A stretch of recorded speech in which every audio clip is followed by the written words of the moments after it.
오늘부터는 믿음에 대해서 이제 공부를 할 겁니다. 10장, 11장까지 말씀을 들으면서 여러분의 믿음을 한번 점검해 보시는 시간을 가지시기 바랍니다. 믿음은 여러분 색깔은 똑같아야 돼요. 한국, 미국 할 것 없이 온 세계에 성경이 말한 믿음을 가져야 되고, 그러나 믿음의 분량은 다릅니다. 각 사람의 분량이 달라요. 그런 점을 체크를 해야 되고, 우리는 내가 믿음이 있다 하면서도 스스로 나는 믿음이 있어 라고 속을 수도 있어요. 그래서 말씀을 들으면서 잘 분석해보고 점검하는 시간이 되길 바랍니다. 간혹 신자들 중에는 이 구원의 확신에 대해서 수시로 이렇게 흔들리는 분들이 있어요. 내가 구원 받았나? 내가 구원 받지 않았나? 난 천국 갈 수 있을까? 없을까? 이제 이런 고민을 하는 분들이 간혹 있습니다. 왜 이렇게 구원의 확신이 흔들리냐라고 하는 것은, 첫째는 그 구원의 근거를 자기 상태에 두기 때문에 그렇습니다. 자기 상태에. 그래서 흔들리는 겁니다. 그래서 여러분, 성경이 말하는 구원의 근거는 내가 무엇을 했는가에 두지 않습니다.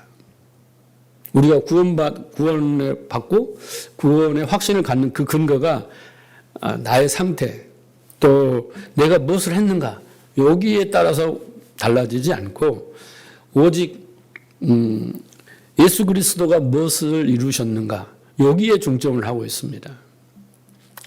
그래서 우리가 구원의 근거를 자기의 감정이나 자기의 행위의 결과나 여기에 두어서 내가 순종하고 헌신하고 봉사하고 거짓말 안 하고 선한 일을 하고 그러면 내가 구원을 받은 것 같고, 때로 실수하고 실패하고 속이고 죄를 짓고 그러면 나는 구원받지 않았는가. 그러니까 상태에 따라서 구원 받은 것 같고 나빠지면 안 받은 것 같고, 이렇게 롤러코스터 그런 신앙을 갖게 됩니다. 이렇게 되면은요, 그런 흔들리는 사람들은 그 심 마음 속에 들어가 보면 항상 죄의식과 죄책감에서 자유하지 못합니다.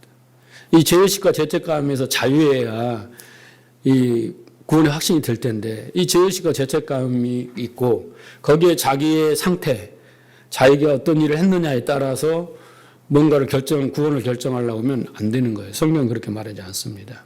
그래서 늘 불안 속에서 신앙생활을 하게 되면서 뭔가 자꾸 열심히 하고 더 많이 하려고 하고 막 그런 일을 하게 된단 말입니다. 그래서 구원의 확신은 어떤 감정의 그 행위에서 오는 것이 아니라 곧 말씀에서 오는 거예요. 말씀을 어떻게 이해하고 어떻게 받아들이고 어떻게 믿느냐에 따라 구원의 확신이 견고하게 되는 거지, 나의 행위나 그 상태에 따라 되질 않습니다. 그리고 또 한 가지 알아야 될 게 뭐냐면, 구원은, 성경은 구원을 세 가지 차원으로 이해합니다. 그래서 이미 받은 구원, 이 과거예요. 우리는 과거에 이미 구원을 받았습니다. 믿습니까? 그 다음에 현재는 뭐냐면 구원을 받아가는 중이에요. 구원의 과정을 살고 있습니다. 그 다음에 미래에는 구원이 완성됩니다. 그래서 신학적으로 이미와 아직 이렇게 이야기를 합니다. 이미 완성됐지만은 아직 이루어지지 않았다. 구원의 과정을 가지고 있습니다. 그러니까 여러분, 우리가 구원의 과정을 산다는 것은 완전한 게 아니에요. 부족한 거예요. 그렇죠? 그래서 뭔가 완전을 향해서 나아가는 과정이죠. 히브리서 6장에서 뭐라 했습니까? 초보를 버리고 완전한 대로 나아가라, 이렇게 이야기를 하잖아요. 그래서 이것을 이해하지 못하면 우리는 한 시점에서 뭔가 실수하고 죄를 짓고 잘못했을 때 과거에 내가 구원받은 것을, 시작된 것까지도 부인하고 부정하게 된단 말이에요.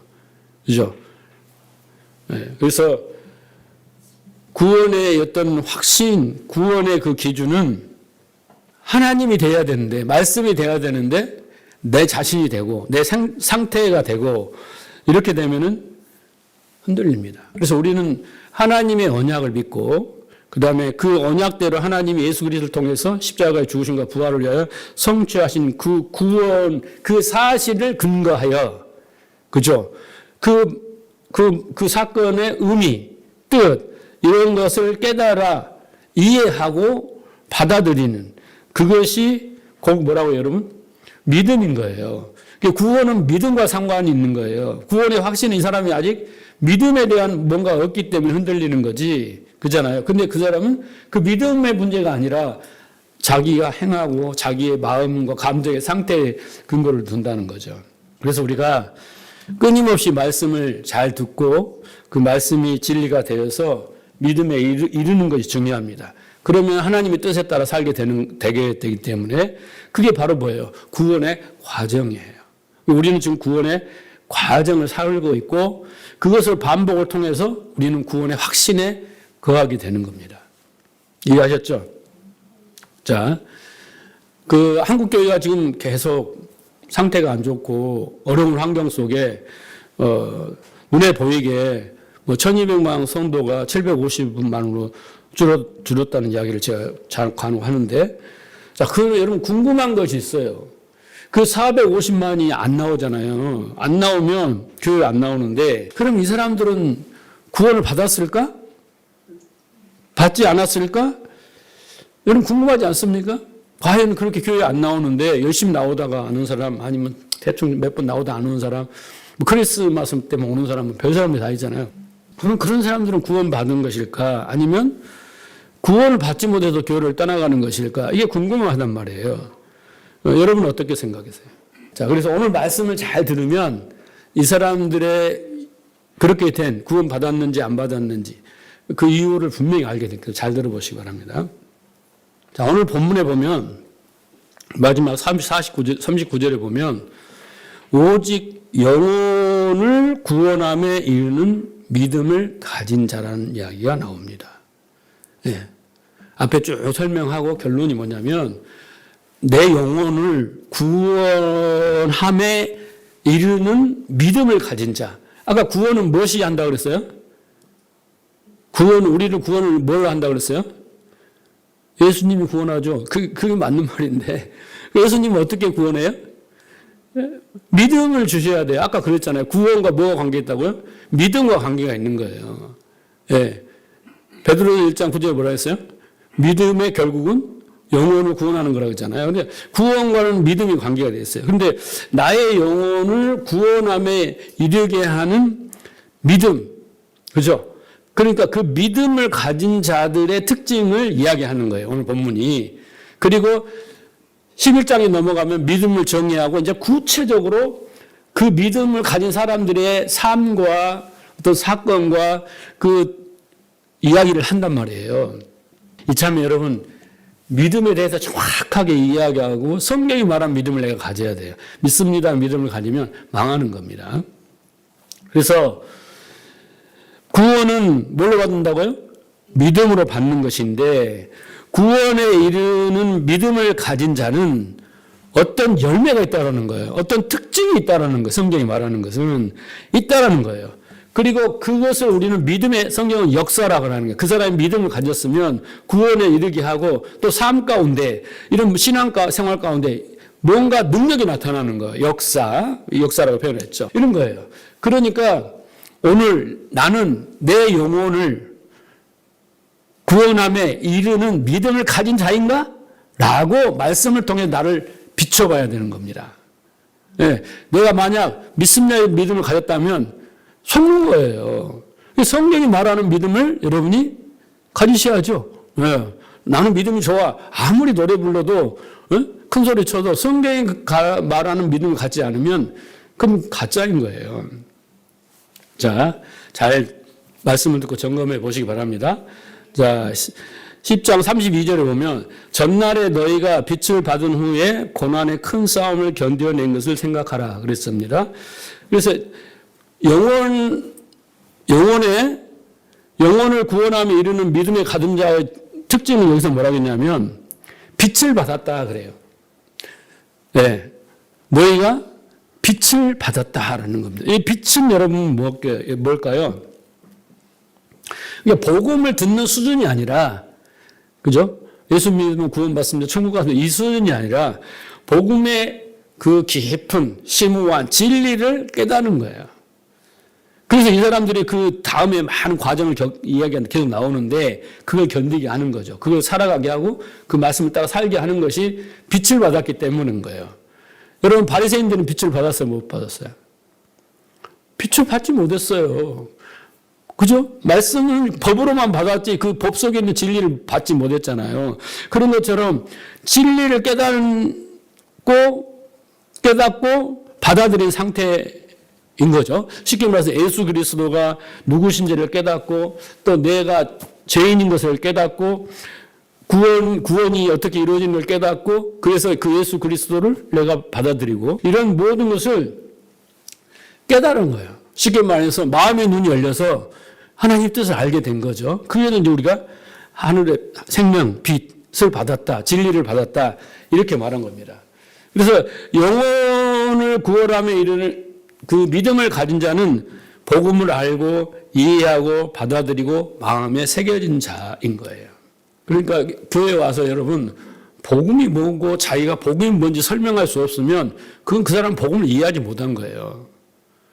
아직 서학교 3년이면 풍어를 응당하는데 복음이 뭔지를 모르고 구원이 뭔지를 모르고 자기 말로 이해하고 설명을 못한다는 것은 자기가 이해가 안 됐다는 거고 정리가 안 됐다는 거고 그죠? 마음에 새겨지지 않았다는 거죠. 자, 첫째 빛을 받았다라고 했고 두 번째는 고난의 큰 싸움을 견디어냈다라고 해요. 그러니까 이 영혼을 구원함에 이르는 믿음을 가진 자는 고난이라는 것에 그 고난과 싸워 이기는 자예요. 믿음이 있는 자는, 영원히 구원받는 자는, 진짜 믿음을 가진 자는 고난이라는 것은 널려 있어요. 우리의 삶 속에 시작부터 끝까지 고난이에요. 그 고난을 싸워 이기는 자예요. 싸워 이기는 자입니다. 자, 그러니까 여기에 고난은요, 당시에 히브리서 기자가 너희들이 고난을 이겼다라고 하는 그 고난은 어떤 고난이냐면 단순한 어려움이 아니야. 뭐 경제적인 고통 이런 것이 아니고 이 사람들은 이 고통, 핍박, 정말 목숨을 걸고 싸우는 신앙을 지키기 위해서 싸우는 그런 고난이었단 말이에요. 그래서 그 유대 공동체잖아요. 거기서 이제 이 사람들이 대부분 히브리 사람들이 유대 공동체에 있는데 개종을 해하고 기독교로 온 사람들 아닙니까? 그런 사람들이 이제 예수를 믿는다는 이유로 출교를 당하고 가족과 단절되고 또 사회 공동체도 불이익을 당하고 재산을 압수당하기도 하고 공개적으로 모욕과 공격을 당하고 수치를 당하고 버림을 당하고 막 그런 고난이에요. 여러분들 그런 거는 당해봤어요? 예수를 믿는다고?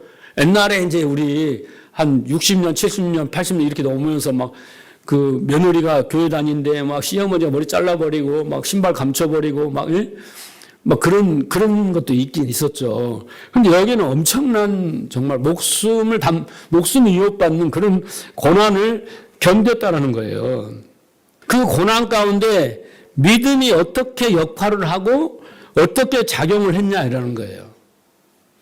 그러니까 여러분 고난이 왔을 때 우리는 맨날 엎드려서 하나님 고난을 제거해 주세요. 고난을 해결해 주세요. 이렇게 막 하잖아요. 그건 종교들이 하는 거예요. 종교들이.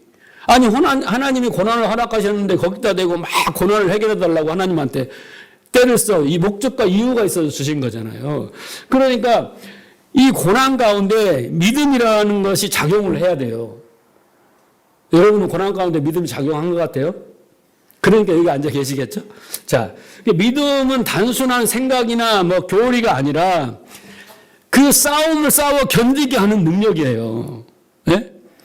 그리고 내가 어떤 방향으로 나가야 되는 그 방향을 결정해주고 그렇게 작용하는 실제적인 힘이 뭐냐면 바로 믿음인 거예요. 그래서 고난 가운데 인내하고, 첫째는 인내하고, 그 다음에 이 고난이 하나님의 뜻임을 받아들이고 이게 연단의 과정이라고 인정을 하고 그 고난 속에서 보이는 현실에 집중하지 않는 것이 아니라 보이는 하나님의 뜻, 보이는 하나님의 나라, 보이는 하나님의 향하신 이끌어 가신 목적 여기에 시선을 두고 고정하여 거기를 보고 가는 사람들이에요. 그걸 믿음이라고 하는 거예요. 여러분. 믿음이라고 하는 거예요. 끝까지 하나님의 말씀, 약속을 붙잡고 가게 됩니다. 그래서 고난 속에서 이런 생각이 들어요. 야, 지금은 내가 손해보는 것 같고, 나만 당하는 것 같고, 억울하고, 막 그러잖아요. 이스라엘 백성들이 광야에서 막 고난당해서 맨날 원망하고 불평했잖아요. 그런 것이 아니라 하나님이 고난보다 크시고, 하나님의 약속이 더 크고, 하나님의 뜻이 있어. 라고 그걸 붙드는 거. 그것을 붙드는 결단, 그 의지, 이게 뭐예요? 성경이 말하면 믿음이라고 하는 겁니다. 믿음이라고 하는 거예요. 그러니까 고난을 없애주는 것이 아니라 고난을 해석하는 그 생각을 바꿔주는 게 뭐냐면 바로 믿음이에요. 똑같이 고난이 주어졌는데, 그잖아요? 어떤 사람은 원망하고 불평하고, 어떤 사람은 말씀대로 인내하고 환난이 인내를, 인내가 연단을, 연단이 소망을, 이렇게 말씀을 붙들고 하나님 뜻을 쫓아 이쪽으로 생각을 바꿔서 가는 게 뭐라고요, 여러분? 내가 잘나서 그런 게 아니라 믿음이 내 안에 있으면 그렇게 해준다라는 거예요. 그래서 이처럼 믿음은 단순한 그런 미래만 바라보는 것이 아니라, 나는 이미 구원받았어. 하나님의 자녀야. 하나님 나와 함께 하셔. 하나님이 온대한 계획과 뜻과 약속이 있어. 야, 그래서 고난 중에도 나는 이미 하나님의 속한 자고 구원받은 자야. 이 길은 절대 틀릴 리가 없어. 이런 마음을 갖는 거예요. 이런 생각을 갖는 거예요. 이걸 확신이라고 해요. 그죠? 그래서 우리가 고난 가운데 정말 좌충우돌하지 않고 엎드려서 하나님의 뜻을 구하는 자가 진짜 자기 영혼을 구원할 믿음을 가진 자예요. 그게 믿음인 거예요. 잘 생각해 보세요. 여러분들 고난 가운데 어떻게 했는가. 그런 믿음이 있은 분이 이렇게 했을 거고, 아는 분들은 교회를 따른 분도 있잖아요. 극단적으로. 그래서 여러분 신앙생활 과정에서 이 고난과 고통은 여러 가지예요. 물질적인, 육체적인, 관계적인 막 이런 것 있잖아요. 가족의 문제 뭐 할 것 없이 많이 질병 이런 것들 오잖아요. 그런 고난과 고통. 그 다음에 여러분 때로는 기적 같은 일을 경험하잖아요. 그리고 기도에서 응답도 받잖아요. 그렇죠. 여러 가지 신비한 체험도 하잖아요. 그럼 모든 것을 합력해서 이 모든 것들은 다 뭐냐면 여러분 연단의 도구예요. 따라해 봅시다. 연단의 도구다. 연단의 도구예요. 연단의 도구. 하나님이 믿음을 달아보시고, 그잖아요? 그 믿음의 분량을 알게 하시고, 그걸 통해서 믿음의 분량을 더 키워내시기 위한 연단의 도구인 거예요. 여러분, 코로나19가 왔을 때 제가 처음에 시작할 때 뭐라고 예언을 했냐면, 예언이라기보다도 뭐라고 선포했냐면, 하나님이 한국교회 신자들을 그 믿음의 진리를, 그 믿음의 진위, 진짜인가 가짜인가, 그 다음에 믿음의 분량, 그 믿음 분량을 달아보는 그 믿음의 시험이라고 제가 딱 코로나19 왔을 때 설교했던 게 기억이 납니다. 예. 그래서 그 고난을 통해서 하나님은 우리의 믿음의 진위, 아까 색깔 이야기를 했잖아요. 성경이 말한 믿음을 갖고 있는지, 아니면 그 믿음의 분량이 얼마만큼인지, 나는 이만큼이라고 생각하는데 그 실상을 달아서 보여주시는 거예요. 그래서 참된 믿음을 가지면 반드시 그 사람은 그 시험을 통과하게 되어 있습니다. 왜? 하나님이 감당할 시험만 줘요. 나의 믿음이 요만큼밖에 안 되는데, 예? 하나님이 이만한 시험을 주시지 않아요. 그래서 요만한 감당할 주신데 그 과정 속에서 우리가 깨닫는 거예요. 아, 나는 믿음의 짓거리만 했구나. 아니면 믿음은 나는 형편없었네. 아니면 나는 믿음의 색깔이 전혀 달랐네. 이런 것들을 알고 깨어나오는 거예요. 그 고난을 통해서. 근데 그걸 알지 못하고 맨 원망과 불평하면 어떠니 광에 다 죽는 거잖아요. 그래가지고. 자, 그 다음에 보세요. 그 사람들이 여기 히브리에 등장하는 성도들 보세요. 혹 비방과 환난으로서 사람에게 구경거리가 되고 혹 이런 형편에 있는 자들과 사귀는 자가 되었으니, 그러니까 여기 비방과 환난은 단순한 고난이 아니라 사람들 앞에서 뭐랄까 공개적으로 수치와 능욕과 모욕을 당하는 거예요. 예? 얼마나 사람에게 그러잖아요. 우리 댓글만 달아도 마상을 입잖아요. 그런 거 대놓고 가서 막 춤 뱉고 막 계란 던지고, 그때는 계란도 비싸서 못 던졌겠지만. 그래서 여러분 어떻게 보면 참된 믿음은 대가를 요구합니다. 내가 참된 믿음 생활을 하려면요, 잃어버린 게 많아요. 여러분, 오늘 지금 뭐예요? 남들은 벚꽃놀이 가고, 맛있는 거 먹으러 가고, 즐거운 시간을 엔조이 해야 되잖아요. 그렇죠? 친구들 만나야 되고, 막 관계를 해야 되잖아요. 그렇죠? 내가 원하는 뭘 해야 되고, 몸을 쉬어야 되는데, 다 잃어요. 네? 목사님도 목회 시작하면서 그 고향에 깨복쟁이 친구들 있잖아요. 그 뒤로 한 번을 못 만났어요. 시간도 안 되지만. 그렇잖아요. 그런 식으로 내가 잃어버려야 하고 손해볼 것이 많은 거예요. 그래서 참믿음은 그런 요구를 하는 거예요. 이 사람들은 그 속에서 그걸 견뎠다라는 거예요. 이겨냈다라는 거예요. 그것뿐만 아니라 자기들과 같이 고난받는 사람들, 감옥에 갇힌 사람들을 어떻게 했어요? 외면하지 않고 말 그대로 고난의 공동체가 됐어요. 같이 참여하고 위로하고 격려하고 같이 의지해주고 그렇게 그 고난을 지켜냈다는 거예요. 이게 뭐예요? 영혼을 구원함에 이르게 하는 믿음이라는 거예요. 34절 보자. 너희가 갇힌 자를 동정하고 너희 소유를 빼앗기는 것도 기쁘다고 그랬잖아요. 기쁘게 당하는 것은 더 낫고 영구한 소유가 있는 줄 암이라. 그래서 여기서 뭐라 하냐면 정말 그 믿음을 가진 자는 더 낫고 영구한 소유를 가진 자예요. 여기서 더 낫다라는 것은 이런 뜻이에요. 그 헬라어 문법 보면 비교 불가능한 우월한 거예요. 비교할 수 없는 질적으로 완전 다른 더 좋은 가치를 가진 걸 하는 거예요. 그죠? 여러분 세상에 뭐 큰 아파트, 좋은 차, 막 이런 그것도 가치가 있는 거잖아요. 그런데 진짜 가치를 알고 이 한순간에 사라지 썩어질 것이 아니라 영원한 가치를 아는 거예요. 정말 우리 안에 질그릇이라고 우리가 이렇게 하잖아요. 바울은 우리 안에 질그릇 안에 보배를 가졌다고 생각하는 거예요. 그러니까 그 보배의 가치를 안 사람은 그잖아요. 천국의 가치를 비유할 때 밭에서 보석함을 발견했어요. 진주를 발견했어요. 그 진주가 여러분 뭐냐면 진리인 거예요. 네? 그런데 내 세상 소유가 많아요. 그걸 다 팔아서 그 진주하고 바꾸는 거예요. 그게 천국의 비유예요. 진짜 천국을 사모하고 천국의 가치를 아는 사람은 세상의 것을 다 버린다는 뜻입니다. 그래서 내가 더 가치 있는 것을 소유했기 때문에 잃어버린 게 있잖아요. 세상 것. 명예도 잃고 물질도 빼앗기고 이런 것들에 대해서 개의치 않고 흔들리지 않고 괴로워하지 않고 원망하지 않고 불평하지 않고 받아들이는 게 뭐예요? 그게 바로 믿음이다 라고 말하고 있습니다. 35절을 보세요. 그러므로 너희는 담대함을 버리지 마라. 이것이 큰 상을 얻게 함이라. 그래서 자, 오직 영혼을 구원함에 이르는 믿음을 가진 자가 또 하나의 특징이 뭐냐면 뭐가 있어야 되냐면 담대함이 있어야 돼요. 담대함. 여러분 이 담대함은 단순한 용기가 아니에요. 하나님 앞에 자신 있게 서는 겁니다. 율법 앞에 율법의 저주와 상 앞에 두려워하지 않는 거예요. 은혜의 보좌 앞에 담대히 나가라 그랬잖아요.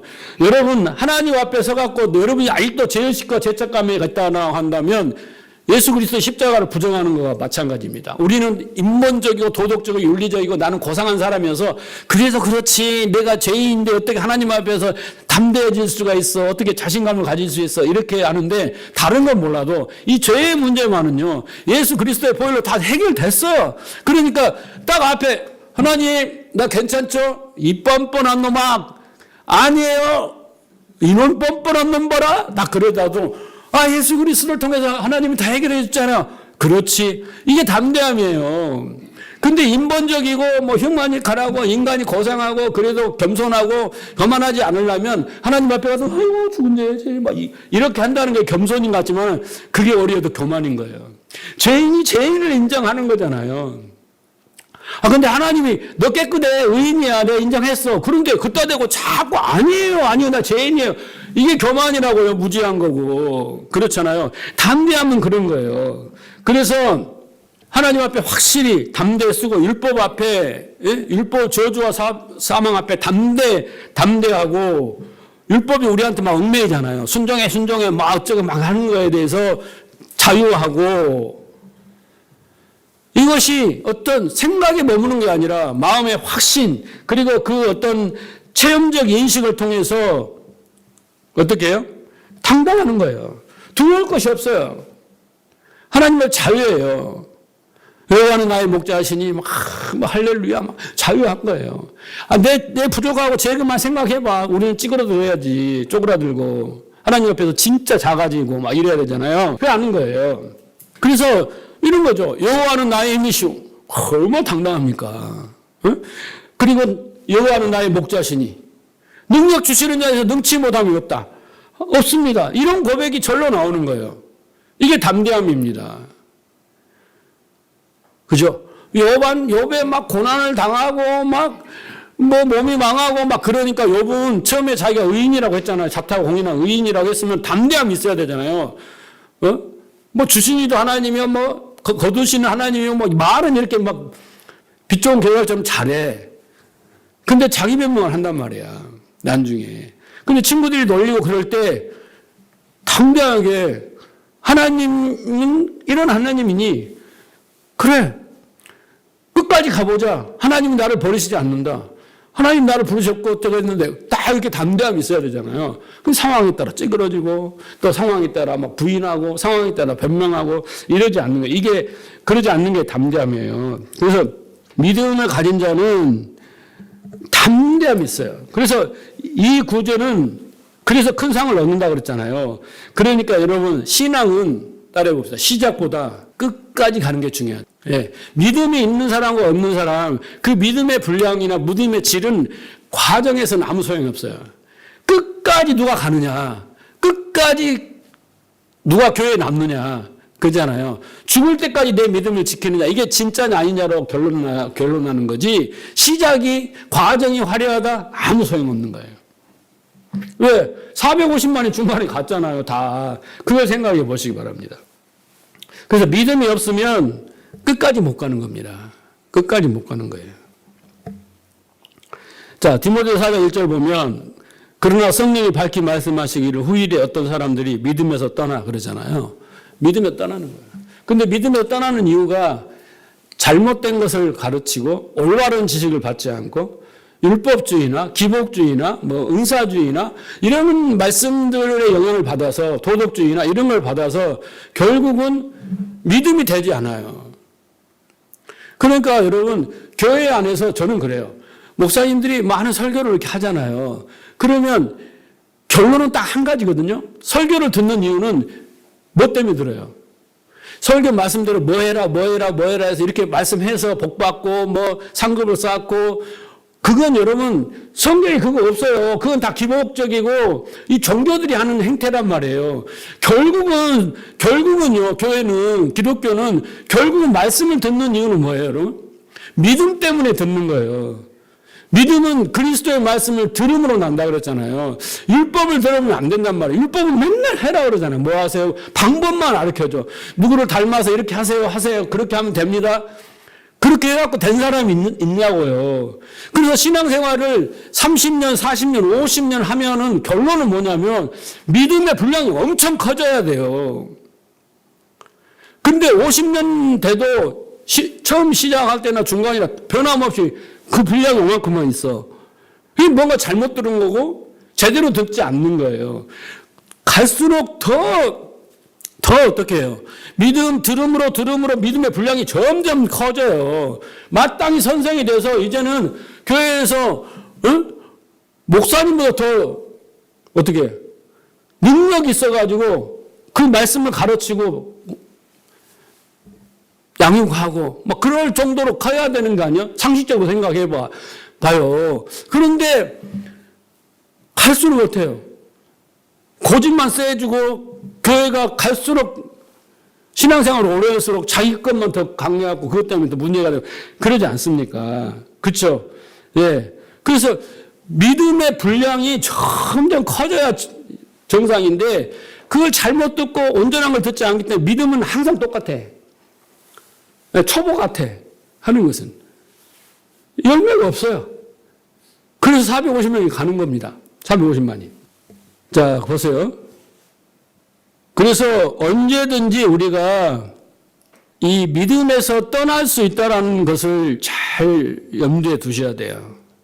듣지 않으면 떠나게 되고 잘못 들으면 떠나게 되고 율법주의 같이 뭘 하라 하는 사람들도 나중에는 수고하고 짐 때문에 지쳐가지고 교회를 떠나게 되고 겨우 그 신앙을 지탱하게 되는 거예요. 그런데 제대로 들으면 가면 갈수록 믿음이 왕성하고 장성한 분위기가 하면 믿음의 역사를 이루고 놀라운 삶을 사는데 문제는 잘못 들었기 때문에 온전히 듣지 않았기 때문에 아예 듣지 않았기 때문에 이 문제가 생기는 겁니다. 자, 그 다음에 보시죠. 그 다음에 특징을 봅시다. 자, 참 믿음을 영혼을 구원하며 이루게 하는 믿음은 여기 보세요. 너에게 인내가 필요하다 그러잖아요. 하나님의 뜻을 행한 후에 36절입니다. 행한 후에 약속한 것을 받기 위함이라. 그래서 여기에서 인내라는 뜻은 단순히 참는다는 뜻이 아니에요. 헬라어를 찾아보면요. 무슨 뜻이냐면 이 앞으 아래 머물다라는 뜻이에요. 믿음이라는 게 뭐냐면 참아 견디는 게 아니라 뭐뭐 아래 머무는 겁니다. 머무는 거. 뭐 아래 머무겠어요? 하나님 뜻 안에 머무는 거예요. 그게 인내예요. 예? 하나님 뜻 안에 내가 그 뜻 안에 머물러 사는 게 밖으로 나가지 않고 뜻을 거역하지 않고 뜻을 배반하지 않고 그 안에서 몸부림을 치고 있는 거예요. 그 뜻을 지키고 그 뜻을 행하고 그 뜻 안에 살려고 몸부림 치는 게 뭐예요? 그 인내라는 거예요. 인내. 끝까지 견디는 거, 머무는 것이 있는 거예요. 고난 속에서도 그 믿음의 자리를 떠나지 않고 포기하지 않고 그 믿음을 지켜가는 거. 그거예요. 그게 인내가 필요합니다. 그러니까 여기 보세요. 우리가 하나님의 뜻을 행한다고 했는데 하나님의 뜻이 뭡니까, 여러분? 하나님 뜻이 어디가 있어요? 말씀 속에 있잖아요. 그러니까 그 말씀이 하얀 건 종이요, 까만 건 글씨요. 그렇게 되면 하나님 뜻을 행할 수가 없어요. 하나님 뜻이 말씀이 진리가 돼야지. 진리가 곧 뭐냐면 하나님의 뜻을 아는 거예요. 아는 거죠. 예, 그렇게 돼야지 우리가 하나님의 뜻을 행하고 그 뜻 안에 머물게 되고, 그렇죠? 그래서 하나님의 약속하신 것을 우리가 받게 되는 겁니다. 순서가 그렇게 되는 거예요. 그래서 인내라는 것은 고난 속에서 믿음을 버리지 않고 하나님 뜻 안에 머무는 것, 그게 바로 인내예요. 그래야만이 완성을 이루는 거예요. 구원의 완성을 이루어가는 것입니다. 자, 그 다음에 보세요. 37절을 보십시다. 영혼의 구원함에 이르는 믿음을 가진 자의 특징 보면 37절에 잠시 잠깐 후면 오시리니 지체하니 아니하시리라. 나의 의인은 믿음으로 말미암아 살리라. 뒤로 물러가며 내 마음이 그를 기뻐하지 않으리라 하셨느니라. 우리는 뒤로 물러가 멸망할 자가 아니요 오직 영혼을 구원함에 이르는 믿음을 가진 자니라 그랬습니다. 여기가 하박국서 2장 3절 4절을 인용한 말씀입니다. 하박국서 2장 3절 4절을 보면 이 묵시를 정할 때가 있나니, 그러니까 하나님의 묵시는 뭡니까? 하나님의 언약이며 하나님의 계획이며 하나님의 작정이며 하나님의 뜻입니다. 이것을 정할 때가 있는 거예요. 하나님 이루실 때가 있나니 그 종말이 속히 이르겠고, 그 심판이죠. 결코 거짓되지 아니하리라. 비록 더딜지라도 기다리라. 지체되지 않고 반드시 응하리라. 보라, 그 마음은 교만하며 그 속에 정직하지 못하나 의인은 그의 믿음으로 말미암아 살리라. 라고 말했습니다. 그러니까 하나님의 언약, 하나님의 약속이 딱 있어요. 근데 거기에 두 가지 반응이 딱 있는 거예요. 두 가지 반응이 있는 거예요. 마음이 교만하여 그 속에 정직하지 못한 사람이 있고 의인이 있는 거예요. 그죠? 성경이 딱 있는데 하나님을 믿어. 그런데 어떤 사람은 마음이 교만하고 그 속에 정직하지 못한 사람이 있어요. 반면에 어떤 사람은 의인이에요. 믿음으로 사는 의인이에요. 두 가지 반응이 있다는 거예요. 그러니까 여러분, 그 교만이라는 건 뭡니까? 자기를 스스로 높이고 스스로를 의지하는 상태를 교만이라고 하는 거예요. 하나님을 의지하지 않아도 돼. 왜? 나는 능력이 있어. 돈이 많아. 나는 지혜로워. 그래서 하나님이 필요 없어요. 그러면서 자기를 더 높여. 자기 영광을 더 추구해. 이게 이제 교만인 거예요. 하나님을 의지하지 않아요. 자기 힘과 능력과 지혜와 그 성공을 신뢰하는 거예요. 하나님 없어도 된다. 이런 내면의 상태. 이게 정직하지 못한 거고 교만한 겁니다. 그렇게 사는 사람들 많아요. 겉으로는 믿음이 있어 보이고 거룩해 보이고 믿음이 좋은 것 같지만 마음이 뒤틀려 있어요. 왜곡되어 있는 겁니다. 그게 바리새인들이에요. 그런데 여기 보면 영혼을 구원하며 이루는 믿음을 가진 자는 의인이라고 했죠. 이 사람은 자기의 그런 교만이 아니라 감정이 아니라 자기의 생각이 아니라 약속을 붙드는 거야. 하나님의 약속. 묵시를 붙드는 거예요. 하나님이 지금 뭐예요? 왜 지금 이 유다를 이렇게 망하게 험악하게 만드시는지, 왜 바벨론으로 보내시는지 하나님 묵시가 있는데, 그죠? 의인은 그 묵시를 깨닫고 그걸 붙드는 거예요. 그게 하박국 아닙니까 지금? 그러니까 이 믿음이라는 것은 하나님의 약속을 믿고 그 약속이 더디더라도 끝까지 붙들고 의지하는 거예요. 그게 바로 뭐냐면 여기 하박국이 말하는 믿음인 거예요. 약속에 대한 믿음인 거예요, 여러분. 의인은 믿음으로 살리라 할 때 이 언약에 대한 믿음입니다. 끝까지 믿고 그렇게 살아가는 겁니다. 자, 그래서 여기 보면 보세요. 중요한 단어가 나오는데 믿음의 반대 개념이 나와요. 오늘 본문에 보면 믿음의 반대 개념은 뭐냐면 뒤로 물러가는 거예요. 뒤로 물러가는 거. 그것을 하나님은 어떻게 한다? 기뻐하지 않으신다고 그랬잖아요. 그렇죠? 그러니까 뒤로 물러가는 것은 여러분 뭐냐면 단순한 실수나 연약함이나 그런 것이 아닙니다. 뒤로 물러가는 것은 어떤 의도를 가지고 물러가는 겁니다.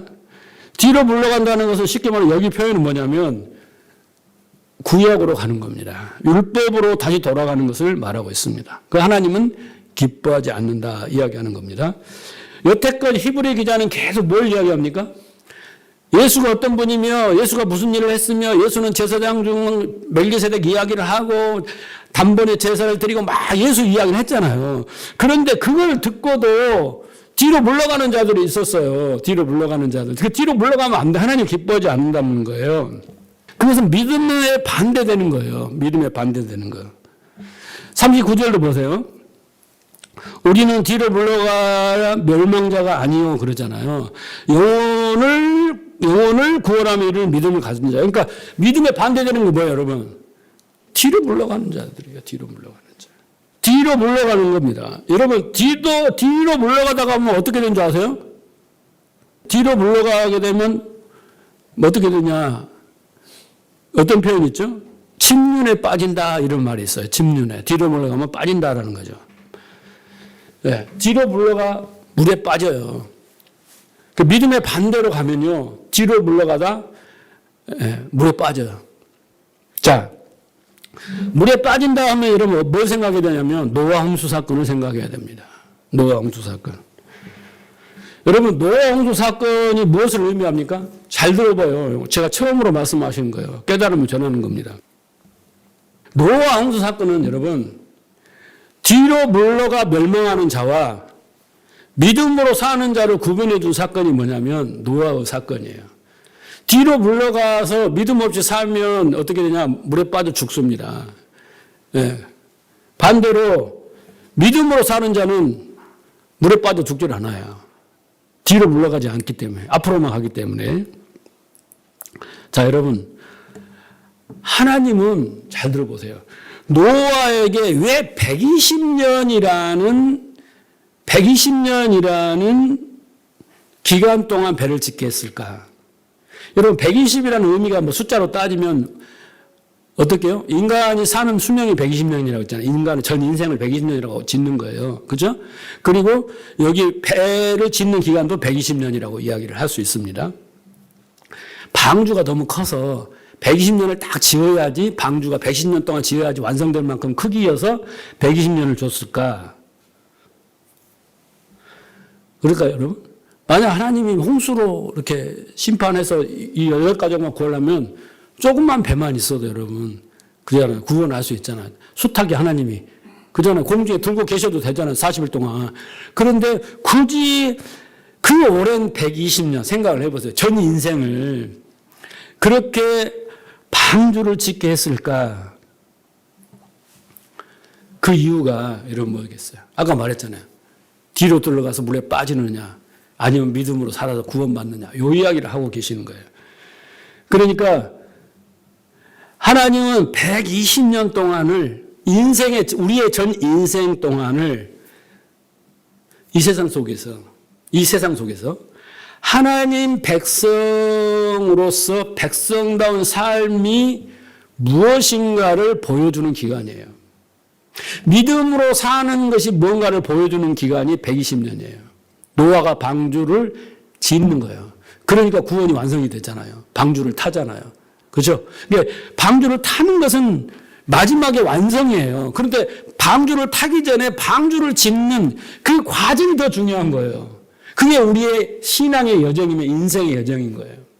근데 우리는 지금 여기에는 집중 안 하고 그냥 뭐 실었고 뭐가 탔고 사람 맺고 이렇게 해서 했다. 여기에만 집중하는데 120년이래 이 기간이 중요한 겁니다. 그러니까 하나님은 자, 니들이 뭔가 잘나서 구원하는 게 지금 노아 가족이죠. 그 후손들이죠. 니들이 뭔가 잘나서 구원한 게 아니라 인간은 날 때부터 악인이고 죄인이야. 그런데 너희들은 죽어야 마땅해. 그렇잖아요. 그런데 내가 방주로 구원해서 다시는 홍수의 심판을 받지 않도록 살려줄게. 이 이야기를 보여주기 위한 모델인 거예요. 구원의 궁극적인 의미를 알려주는 겁니다.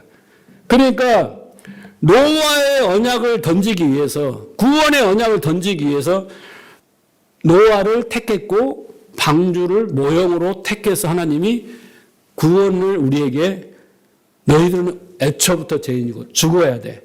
다 물에 빠져 죽어야 돼. 그런데 내가 이렇게 구원하는 거야. 라는 것을 알려주기 위해서 하신 거란 말이야. 그러니까 노아가 방주를 짓는 120년은 구원의 과정이다. 라고 이해를 하셔야 돼요. 믿음의 완성의 여정인 거예요. 여러분 생각을 해보세요. 말이 120년이지. 예? 처음에 한두 달, 1년은 의욕을 가지고 시작했을 수 있어요. 우리의 신앙생활이 그렇게 하잖아요. 그런데 쭉 가보세요. 물 한 방울 떨어지지 않고 비 한 방울 떨어지지 않는 그 시절에 왜 고민이 없었고 갈등이 없었고 의심이 없었고 왜 힘들지 않고 괴로움이 없겠어요. 네? 그들이 대단한 인품과 대단한 그 능력과 대단한 훌륭하고 지혜가 있고 그래서 여러분 그들이 배를 지었습니까? 그들의 능력으로? 아니잖아요. 그들도 이 셈과 함과 야벳과 이 뒤에 이야기를 보면 형편없는 짓을 한다고요. 그 홍수가 끝난 뒤에 신명해진 게 아니에요. 그런 거 보면 그냥 평범한 우리와 똑같은 죄인인 거예요. 자, 그런데 보세요. 세상 사람들은 자기의 어떤 육적인 가치, 자기의 영광, 자기의 배부름과 편안함을 위해서 세상은 살아가고요. 노아는 산에서 배를 짓고 있는데 밑에 세상 사람들은 어떻게 살았어요? 시집가고 장가가고 그잖아요. 이런 일로 가치를 높이고 자기의 그 어떤 욕망을 채우며 가치를 높이고 영광스럽게 막 이렇게 살아가면서 점점 산에 있는 노아를 보면서 뭐라고 했겠어요? 이 바보야, 이 멍충아, 이 또라이야 이렇게 이야기를 했단 말이에요. 그런 과정 속에 노아와 그 가족들은 바보가 되는 거예요. 그 사람의 존재의 가치가 떨어지는 거예요. 예? 그거 우리는 성경을 뭐라고 하냐면 자기 부인이라고 하는 겁니다. 자기 부인이라고 하는 거예요. 그러니까 노아 식구들은 세상 사람들은 승수장구해서 막 갈수록 지혜가 발달하고 문명이 발달하고 120년 동안 막 올라가는데 노아 가족들은 반대로 찌그러지고 쭈그러지고 아까 뭐랬잖아요. 비방받고 모욕받고 막 무시당하고 막 손가락질 당하면서 아유 바보 멍청이 하면서 점점 그 가치를 상실해 가면서 인정받지 못하고 그냥 별벌 사람으로 되는 거예요. 여러분, 우리의 신앙생활이 이런 거예요, 여러분. 세상에 가서 막 하나님 믿으니까 부자야, 이 잘하는 게 아니에요. 구별됨이 뭐예요? 그런 것이 구별됨이 아니라는 거예요. 우리는 너희와 가치가 다르고 삶의 방식이 다르고 추구하는 게 달라라는 걸 보여주기 위해서 바보가 되는 거예요. 세상 사람 앞에 우리는 바보인 거예요. 노아가 그랬다는 겁니다. 그런데 세상 사람들은 저 사람들이 왜 바보처럼 살아야 되는데 바보짓을 해야 되는지를 몰라요. 모르니까 손가락질하고 계속 공격을 하고 무시를 하고 그런 거잖아요. 그런데 왜 노아는 그런 삶을 사는 거예요? 그걸 견디면서 이기면서 하루에도 오늘 때려칠까 했을 거예요. 그러면 또 하냐고요.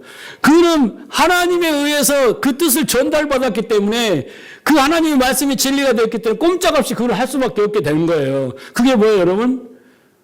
믿음이라고 하는 거예요, 그걸. 하나님 주신 선물, 믿음이라고 하는 거예요.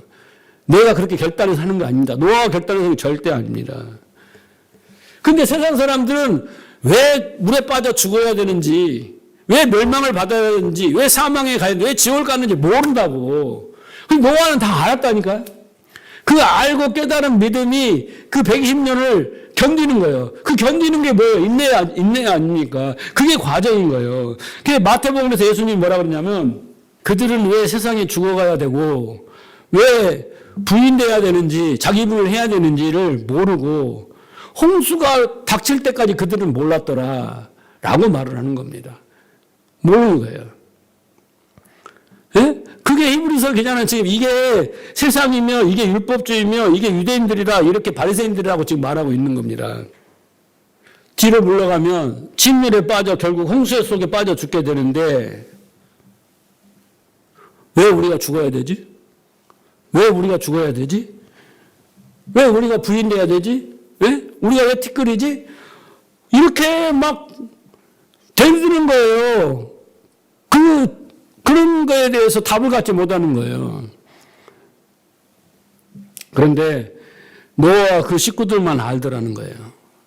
하나님이 계시고 하나님 나라가 있고 분명히 심판이 있고 종말이 있다는 것을 약속됐다는 것을 아는 거예요. 여러분, 그게 바로 믿음인 거예요, 여러분. 그 믿음을 가진 자가 120년을 그렇게 견뎌내는 겁니다. 자, 창세기 6장 8절을 보세요. 그러나 노아는 여호와께 은혜를 입었더라. 그러면 앞에 뭐예요? 세상 사람들 시집가고 장가가고, 그렇잖아요. 자기를 완성해가며 가치를 추구하며 자기 영광을 살아가잖아요. 그러나 노아는 여호와께 은혜를 입었더라. 이것이 노아의 족본이라. 노아는 의인이요 당대의 완전한 자라. 그와는 하나님께 동행했더라.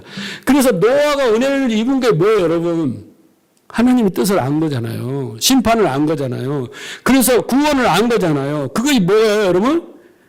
믿음이 된 거예요, 믿음. 진리가 돼서 믿음이 됐어요. 그 믿음이 120년을 견디게 한 겁니다. 그러면서 여기 뭐냐면, 그 믿음 때문에 그는 의인이요. 그리고 완전한 자요. 하나님과 동행했다고 하는 거예요. 예? 여러분, 여기서 완전하다는 거 뭡니까, 여러분? 이 탐임이라는 것은 무슨 뜻이냐면요. 마음이 둘로 나누지 않는 거예요. 완전한 자라는 것은 완벽하고 뭐 거룩하고 막 죄도 안 짓고 이게 아니라 하나님이 주신 마음을 한 마음으로 동일하게 가지고 있는 게 완전함이에요. 여기서 말하는 탐임은. 하나님 앞에서 마음이 나눠지지 않는 상태. 타락한 세상 속에서도 하나님 말씀, 하나님의 약속, 하나님 중심의 삶. 그런 거예요. 삶과 내면이 일치됐어요. 그잖아요. 120년 동안 배를 지었잖아요. 그 내면은 뭐예요? 하나님의 약속, 그 하나님 주시는 말씀, 그 진리의 믿음이 됐기 때문에 그 삶도 120년 동안 동일한 거예요. 그러니까 여러분, 노아가 위대한 게 아니라 하나님이 노아에게 주시는 은혜, 그 믿음이 위대한 거잖아요. 그 믿음의 역사가 위대한 거잖아요. 우리는 그 분량이 적어서 이만밖에 못해요. 근데 계속 들음으로 쌓이면 우리도 노아처럼 120년이나 1200년도 믿음으로 살 수 있는 겁니다. 그래서 여기 보면 완전한 자요. 또 뭐라고 했어요? 하나님과 동행했다 그랬잖아요. 동행이라는 건 뭡니까, 여러분? 하나님의 뜻에 순종하며 살아가는 거예요. 삶의 방향이 하나님의 뜻에 맞춰져서 가는 것이 바로 동행입니다. 뜻이 맞지 않는 사람과 어떻게 같이 한 걸음 한 방향으로 갈 수 있겠습니까? 그렇게 사는 거죠. 이게 바로 뭐예요? 영혼을 구원함에 이르는 믿음을 가진 자예요. 노아입니다. 자, 그래서 믿음의 역할은 고난을 제거한 게 아니에요.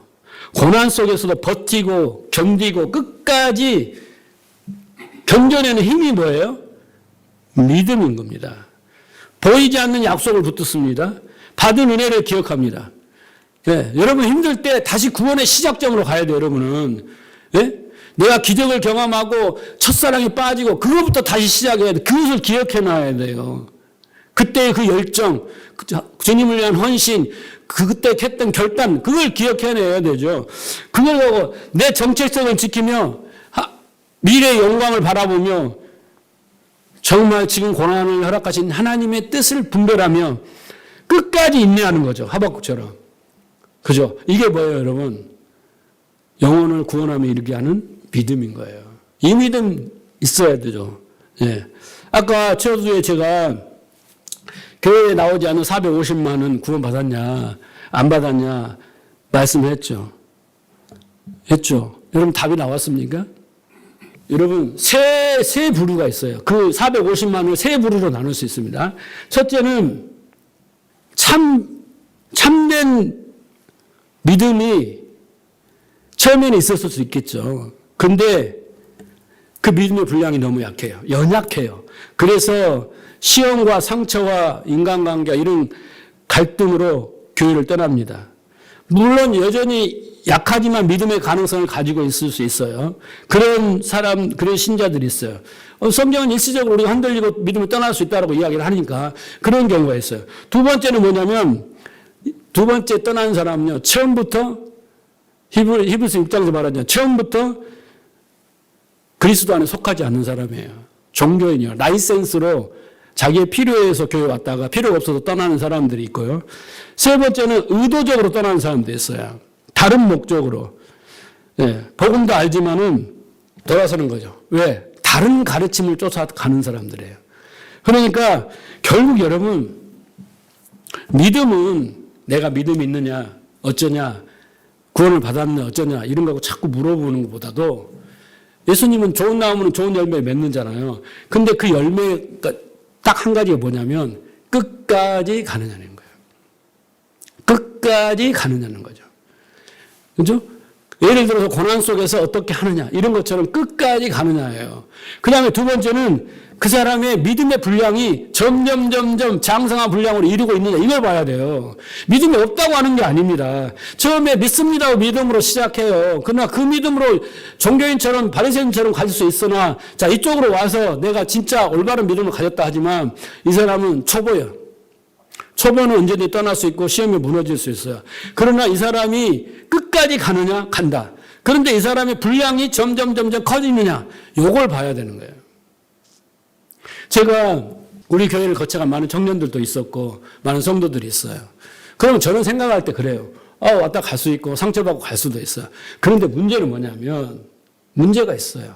자, 5년이 지났어요. 10년 지나서 30년이 지나서 40년 지났어요. 40년은 아직 안 됐고 20, 30년 지났어요. 그럼 우리가 만났을 때 변해 있어야 돼요. 제 부족함과 연약함이라 성도 간에 어떤 간단한 거 중요한데 그동안에 믿음의 장성한 분량이 일어나서 여러분 정말 상처를 받고 고통을 받고 나갔다 할지라도 이 사람이 장성한 분량이 일었으면 중간에 와서 용서할 수 있고 사랑할 수 있고 고백할 수 있어야 돼요. 그게 진짜 믿음인 거예요. 그렇잖아요? 믿음의 장성의 분량이 됐으면 그때는 내가 너무 어리석어서 그때는 목사님 잘못했는데 내가 이제 용서해야지 이러면 메시지를 하나 보내야 되는 거예요. 전화 한 통이라도 목사님 그때 뭐 죄송했어요. 아니면 목사님 그때 너무 힘들었는데 지금 괜찮아요. 할렐루야. 그래 신앙생활 때 이런 것이 그리스도 안의 교제인 거예요. 근데 원수처럼 살아요. 많은 사람들이. 그것은 원수가 아니라 제가 생각할 때는 믿음이 하나도 자라지 않는 거예요. 믿음이 자라야 그 믿음의 역사가 일어나야 여러 가지 사랑도 할 수도 있고 용서도 할 수도 있고 헌신도 할 수도 있고 회복도 될 수도 있는데 없는 거예요. 그래서 여러분 참된 믿음은 반드시 변화되고 열매를 낳는다. 나는 열매가 없어. 나는 뭔가 일어나지 않아요. 나는 뭔가 응답이 안 돼요. 나는 뭔가, 그건 당신의 믿음의 문제인 거예요. 예. 믿음의 분량의 문제인 거예요. 나는 문제가 없는데 하나님이 안 해준다. 그건 절대 아니에요. 성경은 절대 그러지 않습니다. 그러니까 믿음은 참된 말씀, 참된 믿음, 참된 순종을 낳습니다. 그래서 여러분, 믿음은 지식이 아니에요. 그러기 때문에 내 생각을 바꾸고 의지를 바꾸고 삶을 바꾸는 게 믿음이에요. 노아를 120년 동안 그 구원의 과정이라고 했잖아요. 그걸 견디게 하는 게 믿음이었어요. 근데 자기 혼자 산속에 가서 사는 게 아니라 세상과 비교돼서 세상의 조롱과 멸시와 천대 속에서 구분된 삶을 살아야 되는데 세상 사람들과 똑같은 가치로 사는 게 아니라 그것을 견뎌내는 거예요. 나도 저런 사람처럼 해주세요. 돈 벌게 해주시고 이렇게 해주는 게 아니라 그 자족하면서 거기를 견뎌내는 게 믿음이에요. 왜? 하나님 뜻이 있으니까. 우리 교회가 너무 외국 사람을 볼 때 막 성도 수도 적고 뭐 어지가 초라해 보일 수 있어요. 여러분 마음속에. 뭐 화려한 오케스트라도 없고 막 그래서 예배가 분위기가 아닐 수 있어요. 그런 거 하나도 중요하죠. 그것들이 우리의 믿음을 성장시켜주지는 않아요. 내 감성을 올려주고 분위기는 좋게 낼 망정 나의 믿음의 장상물과 이렇게 못하는 거예요. 오직 그것은 말씀밖에 없어요. 그래서 잘하지 않으면요. 나 마음의 밭이 문제인 거예요. 마음에. 옥토가 아니든지 가시밭길이든지 돌짝이든지 길가든지 이게 문제인 거예요. 좋은 올바른 말씀을 들었느냐? 그런데도 내가 변하지 않느냐? 올바른 말씀을 듣지 않느냐? 당연히 나는 변하지 않습니다. 자, 그래서 우리는 영혼을 구원하며 이루는 믿음을 가진 자인가? 라는 질문을 계속 이제 이 시간부터 히브리서 11장까지 가야 돼요. 그들은 그림의 떡이요. 그들은 황새요. 나는 뱁새요. 이게 아닙니다. 우리는 다 같이 황새예요. 그런데 내 안에서 믿음이 잠자고 있거나 믿음이 없거나 믿음이 없어서 이 모양인 거지 다른 이유가 하나도 없어요. 하나님의 구원은 다 완전한 완성으로 이루어진 거고 우리는 그것을 취하고 적용하고 우리한테 책임을 내면서 그 믿음의 역사가 일어나는데 그 과정을 우리가 안 했기 때문에 못하는 거예요. 그래서 구원받은 믿음은 지속성이에요. 지속성. 그 다음에 계속 분량이 성장하는 거고, 그 다음에 방향성이에요. 똑같은 일정, 우리 모두는 한 방향을 해서 이렇게 가게 되면 이 믿음으로 우리는 계속 시간이 갈수록, 날이 더갈수록 더 놀라운 믿음의 역사를 이루며 열매를 내며 살아갈 수 있는 겁니다. 여러분, 영혼을 구원하며 이루는 믿음 소유하시고 이 구원의 과정을 노아처럼 120년 동안을 견디며 그렇게 하나님의 연단을 받으며 아름다운 방주를 완성해내시는 여러분 되시기를 주님으로 축원합니다.